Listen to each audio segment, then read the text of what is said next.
इसमें किसान मजदूर सभी वर्ग के लोग आए हुए हैं और जितने भी यहाँ लोग आए हुए हैं वे सब इस किसान से भारतीय जनता पार्टी सब इज्जत तंगा का यहाँ आए हुए हैं। आज तक इकट्ठी नहीं होगी जितनी आज तक ये ग्राउंड भरा नहीं कभी किसी का। आज पहली बार है। किसान कभी ताकत नहीं दिखाता, किसान ताकत दिखाता है खेत में। ये तो जन सैलाब दुखी होकर खून के आंसू रोकर दिल तर हो रहा किसान। इस आंदोलन में यह बात उस आम आदमी तक जिसको राजनीति की ABCD भी नहीं आती थी, उसको ये साफ साफ देखने लगा है कि आज मोदी सरकार किस तरह अडानी अंबानी की पैरवी कर रही है। किसान के लिए अन्याय करना अच्छी बात है, जिसने किसान के लिए अन्याय करा अंग्रेजों ने करा था, उनका क्या अर्थ होगा। अब ये कर रहे तो अच्छा नहीं होने का। इस समय दावायर की टीम मौजूद है उत्तर प्रदेश के मुजफ्फरनगर में। मुजफ्फरनगर में महापंचायत का किसानों द्वारा आयोजन किया गया है। ये महापंचायत संयुक्त किसान मोर्चा की ओर से बुलाई गई है।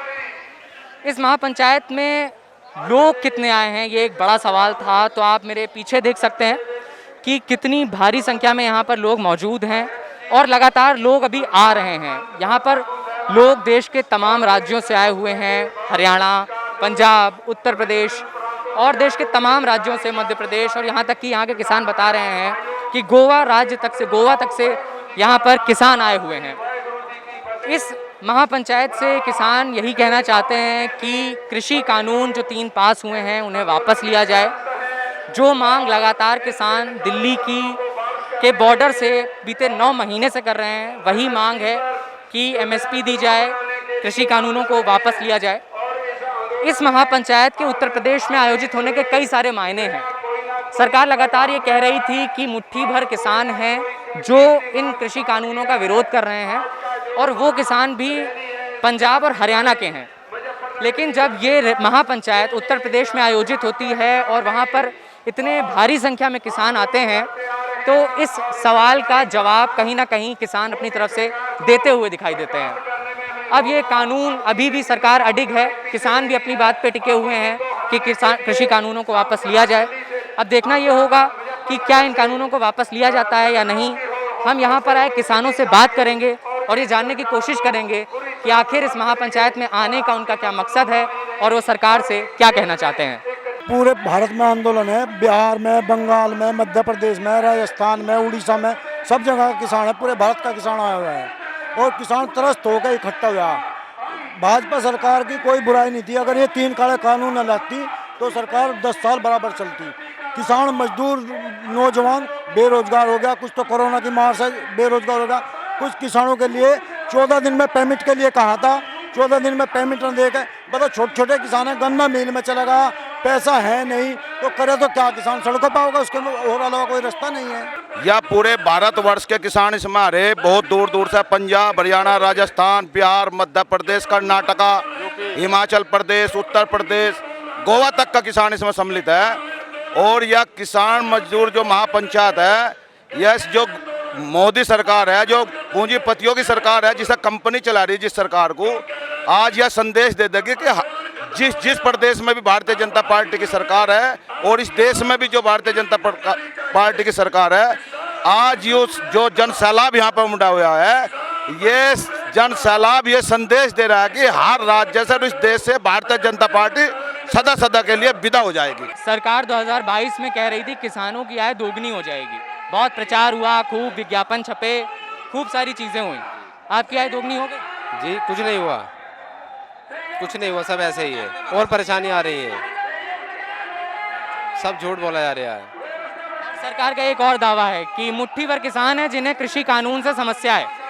ये तो आप देख लो, मुट्ठी भरेगे जन सैलाब देख लो आप, ये जन सैलाब देख के देख लो, मुट्ठी भरे पूरा भारत आ रहा है यहाँ पे। सब युवा जो हैं वे बेरोजगार हो चुके, सड़कों पर घूम रहे, युवाओं के लिए रोजगार नहीं।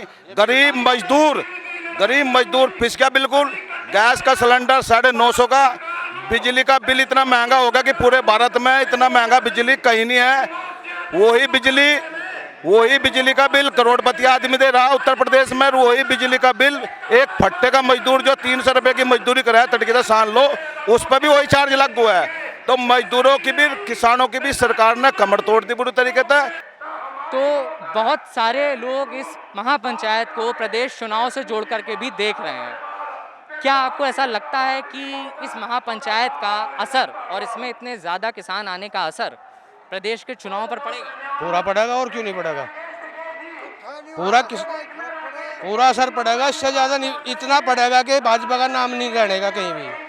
यहाँ पर हमने देखा कि ये एक इंकलाबी मजदूर केंद्र भी है, यहाँ पर इसके भी साथी आए हुए हैं, इसमें लड़कियाँ भी साथ हैं और कई पुरुष भी साथ हैं। हम बात करने की कोशिश करेंगे और ये जानने की कोशिश करेंगे कि इनके यहाँ आने का क्या उद्देश्य है और यहाँ पर ये लोग क्यों आए हुए हैं। हम यहाँ जो किसान संयुक्त मोर्चे की तरफ से जो महापंचायत हुई है, एक तो उसका समर्थन करने आए हैं, दूसरा हम यहाँ से ये भी आह्वान करते हैं कि जो क्या कहते हैं करनाल के अंदर जो किसानों पे बर्बर लाठीचार्ज हुआ, तो जिसने भी इसका आदेश दिया, एक तो उस डीएम को बर्खास्त किया जाए, साथ में जो हरियाणा की सरकार है खट्टर सरकार, उनको अपना मतलब पद से इस्तीफा देना चाहिए।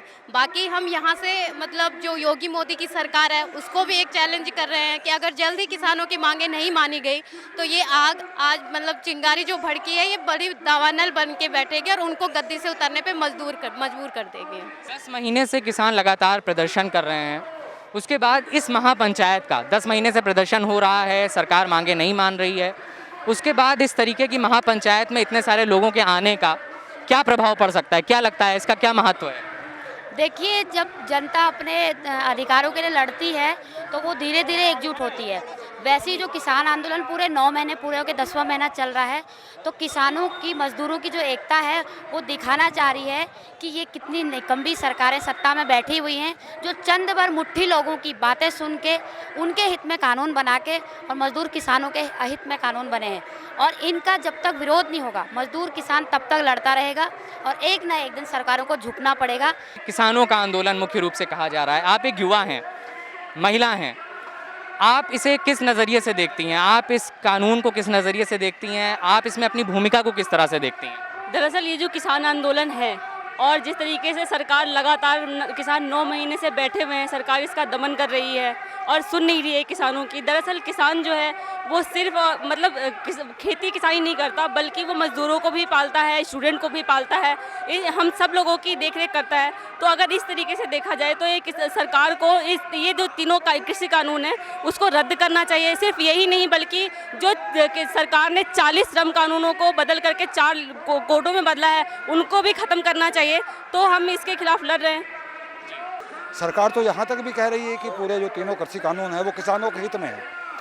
अभी पहले उसके हम बात करें तो विकास की बात करती थी, विकास के लिए कोई कानून बनते थे, लेकिन अब जितने भी कानून या जितने भी फैसले मोदी सरकार ले रही है उन्होंने एक नया शगुफा छोड़ना शुरू किया है जनहित में। हम देखेंगे कि नोटबंदी हुआ, सरकार से लोगों ने पूछा कि ये जनहित मतलब बहुत इसका फ़र्क पड़ेगा अर्थव्यवस्था पे, मोदी जी ने कहा जनहित में है, जीएसटी रहे जनहित में है। इसी तरह तीनों कृषि कानून भी वो जनहित में बता रहे हैं। अभी सारे सार्वजनिक उपकरणों को जो उपक्रम है जो जनता के पैसे से एक वक्त में खड़े किए पूंजीपति वर्ग की सरकारों ने, आज उनको औने पौने दामों में बेचा जा रहा है। बीएचएल से लेके सड़क तक, हवाई जहाज़ से लेके जो आयुध फैक्ट्रियां हैं, मिलिट्री जो सेक्टर है उसको भी जो है निजी कंपनियों के या पूंजीपतियों के हवाले किया जा रहा है। अगर आप उनसे बात करें तो वो कहेंगे ये सब कुछ जनहित में हो रहा है। तो हमें तो आज तक समझ में नहीं आया कि वो कौन से जनहित में है। हाँ, सरकार कह रही थी कि मुट्ठी भर किसान हैं जो इस कृषि कानून से परेशान हैं या जो इसका विरोध कर रहे हैं, यहाँ आकर के दृश्य अलग दिख रहा है, इस पर आपका क्या कहना है? जैसे हमारा मानना है कि जो संघ की सरकार है, भाजपा सरकार जो अभी गद्दी में बैठी है, जो पूरी तरह से हिटलरशाही की चालें चल रही है और इसने तमाम तरह के, हमने शुरू में ही देखा कि जब किसान शुरू में सड़कों पे आए थे तो कभी उन्हें खालिस्तानी बताया गया, कभी आतंकवादी बताया गया, कभी पाकिस्तान का एजेंट बताया गया, और अभी भी ये कहा जा रहा है या इस तरीके से बदनाम किया जा रहा है कि जो मुट्ठी भर किसान है वही सड़कों पर है। लेकिन आज का सैलाब हमें दिखाता है और ये मतलब जनता को भी सोचने पर मजबूर करता है, खुद इन सरकारों को भी सोचने पर मजबूर करता है कि क्या वाकई में मुट्ठी भर किसान बैठे हैं। आज हम देख सकते हैं कि पैर रखने की जगह नहीं है, जहां नजर जाती है वहीं जन सैलाब दिख रहा है। तो ये एक तरह से इनके जो झूठा प्रचार है उसकी भी पोल खोलता है। अगर किसान को अच्छे दिन लाने का वादा किया था तो इनका किसानों का पेमेंट दे देते, गन्ने पे एमएसपी लगा देते। एमएसपी की सबसे बड़ा मुद्दा एमएसपी का है। मान लो जो रेट कहते हैं एमएसपी है थी रहेगी, कहाँ है एमएसपी? 6% एमएसपी मिली, बाकी एमएसपी है ही नहीं। किसान, बिहार का किसान धान लेकर पंजाब जा रहा, हरियाणा जा रहा, बिकता नहीं, 800 के भाव बिक रहा। सरकार कह रही 1600 का रेट है, बिक रहा 800 का, तो किसान तो त्रस्त हो गया। सोयाबीन, मध्य प्रदेश में सोयाबीन का भाव वो नहीं मिलता किसानों को, यहाँ 5000 रुपये कुंटल है, वहाँ 2200-2500 रुपये कुंटल है। यही बाजरे की स्थिति है। किसान की हर जगह दुर्गति है भाई, बहुत बुरा हाल है। मैं भी एक छोटा सा किसान हूँ, 5 बीघा किसान हूँ। गन्ना मिल में अप्रैल के बाद में पड़ा था, अभी तक मेरा पेमेंट नहीं आया। बहुत तंग हो गए किसानों के लगे। नहीं, हमने भी भाजपा को वोट दी थी, भाजपा को वोट दी थी भाई। अब की बार मन बना ले, भाजपा को वोट नहीं देंगे। 2022 में सरकार ने कहा था कि किसानों की आय दोगुनी हो जाएगी, ऐसा वादा किया था सरकार ने, ऐसा दावा किया था। कितनी हो गई आपकी, आप बता रहे हैं आप किसान? 2 गुनी 10 गुनी धरती में सरकार की आय 10 गुनी पहुंच गई। और डीजीपी कहाँ है हमारे देश की, कहाँ है, कहाँ कैसे 2 गुनी होगी भाई साहब, आप ये तो बता दो। सरकार मनमोहन सिंह के सेम टाइम में क्या थी अर्थव्यवस्था हमारे यहाँ की, अब क्या है, कहाँ से 2 गुनी करोगे आप बताओ, कहाँ से 2 गुनी हो जाएगी? है कोई रास्ता 2 गुनी करने का? महंगाई इतनी मारी होगी तो 2 गुनी का है तो धरती में धसेंगे किसान, धरती में धस जाएंगे भाई। आपकी आय दोगुनी हुई, आपकी आय दोगुनी हुई? आय हमारी मायने समझ आ रहे हैं हम। सरकार को चेताया जा रहा और इसमें फीलिंग ये है, हमारी मांग मान लो। हमें जो आपको हम ये कह रहे तो आप ये कह रहे कि ये माइक आप ले लो, मैं कह रहा नहीं साहब मुझे नहीं चाहता, तो क्यों दो हमें कोई चीज़? जब हम लोग कह रहे हमारे पास काले कानून ना तो ये 3 कानून बंद कर दो, जैसे चल रहा था ऐसे चला। एसएमपी पर रेट बढ़ा दो, एसएमपी की गारंटी दे दो, बस किसान खुश और तुम भी खुश, क्या दिक्कत है? फिर भाजपा को दे देंगे लोग। एक सवाल मैं आपसे भी पूछना चाहूँगा, आपके माध्यम से तमाम लोगों तक ये बात पहुँचाना चाहूँगा कि कानून जनता के लिए होते हैं कि जनता कानून के लिए होती है? साफ सा जवाब मिलेगा कि कानून जनता के लिए होते हैं। इतिहास में अगर हम देखें तो ऐसा पहली दफ़ा हुआ है, जब से पूंजीवादी इतिहास या डेमोक्रेटिक सरकारें बननी शुरू हुई हैं, तब से ऐसा पहली दफ़ा हुआ है कि लोगों ने सरकार के बने हुए कानून को मानने से मना कर दिया। हमने यहाँ पर तमाम किसानों से बात की, सभी किसानों का यही कहना है कि जब तक कृषि कानून वापस नहीं होंगे तब तक उनका आंदोलन लगातार जारी रहेगा। जब हमने पूछा कि इस महापंचायत का क्या महत्व है, इस महापंचायत से वो क्या संदेश देना चाहते हैं, तो उनका ये कहना था कि किसान परिवार एक है, हम सब साथ हैं और हर राज्य का किसान यहाँ पर मौजूद है और हम सब एक साथ होकर के इस लड़ाई को लड़ेंगे और अंत तक ले जाएंगे। अब देखना ये होगा कि क्या इस महापंचायत का, क्या इस आंदोलन का असर सरकार पर भी पड़ता है, क्या वो अपने कानूनों को वापस लेती है या नहीं। इन सब को देखने के लिए हमें रुकना पड़ेगा और इंतज़ार करना पड़ेगा कि आखिर इस आंदोलन का क्या भविष्य होता है। सहयोगी देवी दत्त के साथ मैं मुकुल सिंह चौहान, मुजफ्फरनगर, उत्तर प्रदेश।